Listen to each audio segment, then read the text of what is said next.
What's only just overall thoughts? Obviously, you're able to get in the end zone. What was behind some of the struggles at Purdue? At the win? Purdue game. The whole game? Yeah.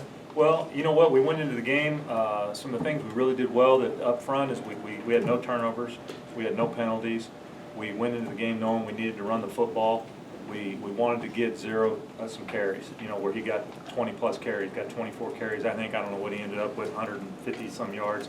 Accomplished all that, played clean football, just need to make some more plays. You know, we need to do a better job as coaches, putting our kids in some situations where they can make it, and I'm sure you ask our players, they're going to tell you they need to make some more plays. That's part of football, is making plays. So we're coming up a few plays short, and it's sickening to everybody. We hate losing. But we're right there at the end of the game, and we just got to figure out a way to make those plays and take us to the win. Coach Bielema's talked about complementary football a lot between all phases, and how much maybe do you need that between passing offense and rushing offense as well?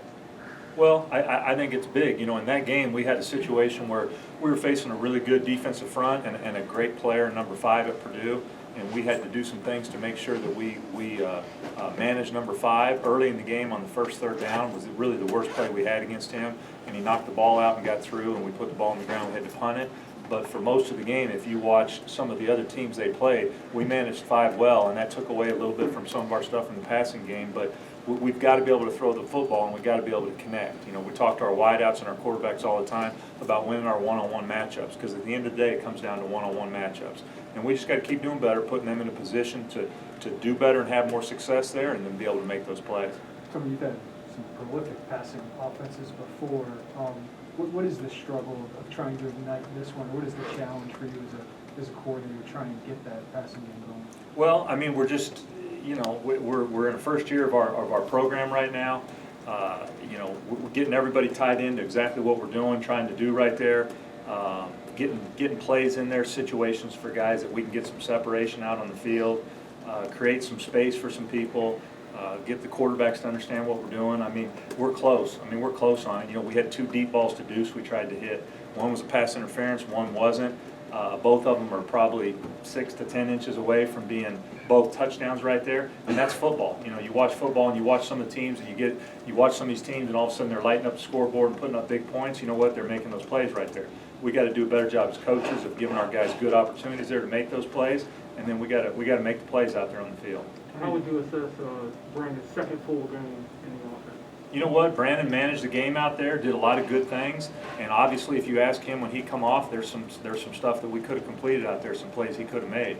No one's going to be perfect out there. I was happy with where BP was, but moving forward, we got to keep striving to make sure we're making more plays out there at the quarterback position. Is there any conversation for opening up the quarterback competition going into this week with Art, or are you guys sticking with Brandon? No, I mean, right now, in Coach B's mind, we're sticking with Brandon right now, but you know, no position is safe from that right there, and we've got a guy in the backup spot that's already played, 2.5 full games, almost really 3 games right there. So if that came up and he decided to make that change, you know, the quarterback position is a unique position. Coach B always talks to me about it, but at the end of the day, he's going to make the decision on who's going to play. Tony, in the second half, did you kind of find a change of pace with Jakari a little bit on some of the stuff you were doing, especially maybe those weak side and those misdirections? Yeah, you know, yeah, and we're trying to get Jakari in there more. I mean, he's not just a special situation back. He's a guy that we can get up there in there, and he creates a total change of what type of a back is in the game, especially when you compare him to Zero right there. So, you know, very excited about where he's at right now. Hope we have Chase back next week, and you know, the running backs still, you can't have enough healthy running backs.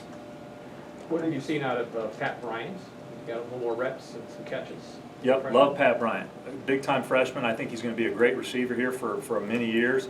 We're going to keep getting him in the game moving forward right there. Sometimes freshmen just take a little bit longer through camp and early in the season to start getting them reps in there. But he's at a spot right now where he can start handling some reps and understands what he's doing. He's long. He's got great hands. I mean, you saw that one play towards the end on that boot out to the sideline. He caught on the sideline. I mean, he looked like he'd been playing for 2 or 3 years here. So very excited about Pat. Charlotte, another Conference USA team. What do you see out of them and their defense especially? You know what? They move around a lot. Last year, my previous job, we played Charlotte, and they move around a lot up front. So you're going to see a lot of movement up front, a lot of early down pressures. You know, rotating their safeties all over. They're not going to just sit there stagnant on defense. You know, they're going to be moving, slanting, blitzing, twisting. We got to be able to handle the movement up front and then make our one-on-one matchups on the outside.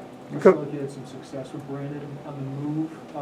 Does that help him at all, or what did you see when he got on the move? You know what? BP throws the ball well on the move. You know, I think he throws it well from the pocket and the move. Any quarterback, I think, whenever you can get them moving a little bit, that's good, especially if they're having a little bit of struggles in the pocket. We got Brandon outside the pocket 4 or 5 times, and he had success doing that, and that's something that we'll always keep in our game plan. Coach, can you just comment on the quarterback position more from a long-term perspective? What have you seen from other guys in practice, like Matt Robinson, Samari Collier? What's kind of the future of the position? I'll start young. Samari's our true freshman. Very excited about him. He's got great size and big time arm right there. What Samari is he's a true freshman at quarterback. So he's got what I would say a long ways to go. Like all quarterbacks, just understanding all the little things, picking up on the offense, making the reads, just everything that a quarterback has to do at this level. Matt and Ryan would be the next 2 I would talk about. They're both kind of in that 3rd and 4th slot right there. Not a huge difference between the 2 of them. They're both getting reps in right there. What's hard at the quarterback position is once you get into the season, it's hard to get the backup any reps. You can't get the 3rd and 4th quarterback any reps. So, you know, if you're out there ever watching practice or you guys are able to, you know, those guys are back in the back during the snap trying to get a rep versus air, really. You'll see all 3 of them back there trying to get reps. So those guys are doing the best they can. It's just there's only one ball out there and only so many shots for each quarterback. Obviously, Art progress in those limited reps with, you know, more time in the system. Obviously, Brandon has a lot more. Yep, Art does a great job. What I always say about Art is Art reminds me when I had Eric Driscoll one year, he really approaches it like a professional. And it doesn't, you know, if Art's not the guy and he's not in there, he's going to do everything he can to get better every single rep. And he's locked in and focused. He's a great teammate. And then when he gets his opportunity, he's going to be ready. How did not having Chase, I guess, affect Chase Brown and affect just the offense? You know, you talked about having healthy running back and you're down 1. You know, going to pretty. I mean, you know, when you're down what you'd call your starting tailback going into the fall camp, I mean, that's not what you want. You know, Josh did a great job. I mean, he's going to be an unbelievable player here, but he's still a true freshman, and we gave him the ball a bunch, and we planned on doing that. But it would have been great to have Chase in there so we could use him because we went into camp. That's our starting tailback, you know, and to not have that guy hurt us. And you know, we had a couple guys out on defense, and we had a decent amount of starters out there. But our guys went out there and fought every snap. We were in an opportunity to win that football game at the end, and we came up short, and we just got to figure out a way to come up on the other side. That's probably the fewest amount of snaps we've seen for Daniel Barker this season. Was he physically limited? Was it a matchup thing that worked better with Tip and Luke? Or? He was physically limited a little bit early in the week, and as we went through, it just became a game where we felt we were better off with Tip in there. Tip did a great job, held up big time, helped out big on number 5 a lot in pass protection, and just the way that game went right there, we were better off where we were at with the tight end. You're continuing on the tight ends. We're seeing some 12 personnel out there, and tight ends staying in to block. Is that a max protect situation, and does that limit the offense at all? You know, anytime you keep him in, it limits you a little bit, but this week, if you guys would have watched number 5 versus Notre Dame and some of the other people he played, you probably would have kept some of the tight ends in too. So we were in a protection mode right there, making sure that a very good defensive player didn't disrupt the football game.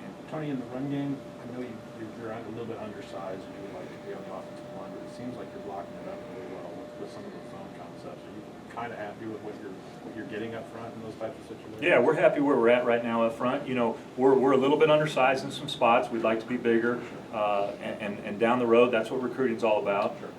And there's some times where we've even got plays and you look at it and you're like, hey, that's all blocked up and it's good. And some guys lose their one-on-one matchups, and we don't have as much success on that play as we'd like to. And it's no different than on the outside. You get the one-on-one matchups, and you know, football's about one-on-one matchups at the end of the day. So, you know, everybody's got to do better. We got to start as a coach. The first thing I got on the bus, and the first thing I look at is how could I have done a better job to help those guys on offense come up with one more touchdown to win that football game. So we all look at ourselves right there and get back on board and go play another game this week. You said football's a game of winning one-on-one matchups. How do you get your wide receivers to start winning more of those one-on-one matchups? You know what? Going out there and practice and doing it every day. We go against our defense all the time. You know, getting more comfortable, and we're young at wide receiver. You know, probably our best receiver at being physical in those one-on-one matchups is actually Casey Washington. He's got the most experience doing it. You know, we got 2 guys out there fighting their tails off out there that were in my room in the spring as quarterbacks. and then you got a true freshman out there. So we're really young at that position, and as those guys develop, they're going to be great players. You just got to understand how young they are. When you are young at that position, you did bring in Jafar, you have Brian, two older guys. Where are they at health-wise? You Who's said that? You have Jafar and you have Brian, two guys that are older. You said they were getting better health-wise last week. Where are they kind of at in that rotation? They're getting better health-wise, but right now the guys that are on, we're going to put the guys out on the field that we feel like give us the best opportunity to win. And right now, at some of those positions, it's the young guys. Tony, the last 2 weeks, Brent Starks, you haven't scored that many points. What individually do you need to see from him? Understanding other people have to improve and make plays, but what is he individually need to improve? From BP? Yeah. You know what, BP's doing a great job. It's his second start right there. He's got to continue to keep making great decisions with the football. And that's not just in the pass game, but in the running game, making sure he's going through his reads correctly, making the right decisions. We always talk about making great decisions, throwing the football on time, and then at the end of the day, you got to make the throw. You know what I'm saying? So he can get a little bit better at all three of those. As he starts improving in those, I mean, our production and our points are going to pick up. When you're not able to maybe have some of those deeper passing routes, just how does that maybe change what you want to do offensively when you maybe can't get that mix of them in there? Well, I mean, you still got to take your shots, especially when people are going to load the box and play one-on-one on us. You got to take your shots, and if you take 7 or 8 of them and you only get 1 or 0, that's not going to be a good football day out there. But you got to take your shots. If people are going to load the box on your one-on-ones, you got to figure out different ways to set those one-on-ones up. Try and get some more separation at the receiver position, and then the quarterbacks make those plays. Because if you take 7 or 8 shots and you hit 2 or 3 of them for touchdowns, it changes the game right there, and it keeps them out of those heavy boxes. A lot of people talk about the 4th down, not going for it, but to be more productive on 3rd down, you guys didn't have a lot of conversion. What's going to be key there for you guys? Yeah, I mean, that's the way I look at it. I mean, Coach B makes the calls on 4th down. I thought that was exactly the right call right there, without a doubt. We got to do better to not put him in that situation, and that's again, like, I've been doing this a long time, and even when I played, when a game's over, I'm going to look at myself. What could I have done better? What could I have done better as an offensive coordinator to help put him and not have to make that decision and get a 1st down there and not be in 4th and short? Tony, how do you describe those low-scoring games as an offensive coordinator when you're not scoring as many points as you'd like to for somebody that's calling the game? How do you sum that up?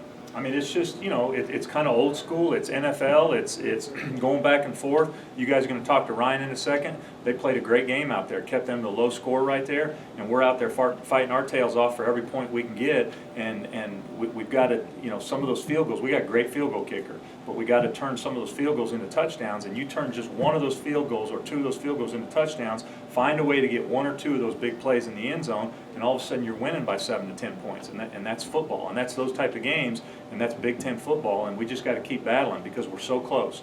I promise you, we're so close. And once you get over that edge and you start understanding and having that feeling for winning those games, it starts happening more and more and more. On the last drive, you were able to actually drive it down there and get it into the red zone. So what, I guess, changed like this to not allow you all to get it to the red zone?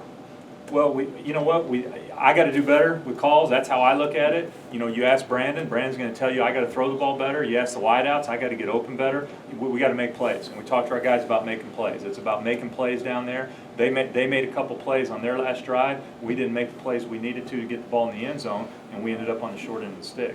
Tony, Brett's talked a lot about understanding this was going to be a process to get this going, but how do you balance that with 3 of the last 4 losses being close? I mean, emotionally, what's the kind of the pull there? I mean, guys, it's tough now. I mean, I go home, my wife gives me a big hug, and she's like, I'm so sorry. And I mean, it's just, losing sucks. We spend so much time put in to win these football games, and our kids are working so hard, and they are so bought in right now, and we are so close, and they fought their butts off that entire game, and it just makes you sick to come up short. But at the same point, I would much rather be in that position right there and be that close than all of a sudden you're losing by 28 points and it was over in the 3rd quarter. So I hate it, but it's a process like Brett says, and we're going through some growing pains right there, but I know we're going to get out on the other end. Time for one more question. What has Tip brought you? The former walk-on that's played a bunch of snaps last week. What has he brought to your tight end?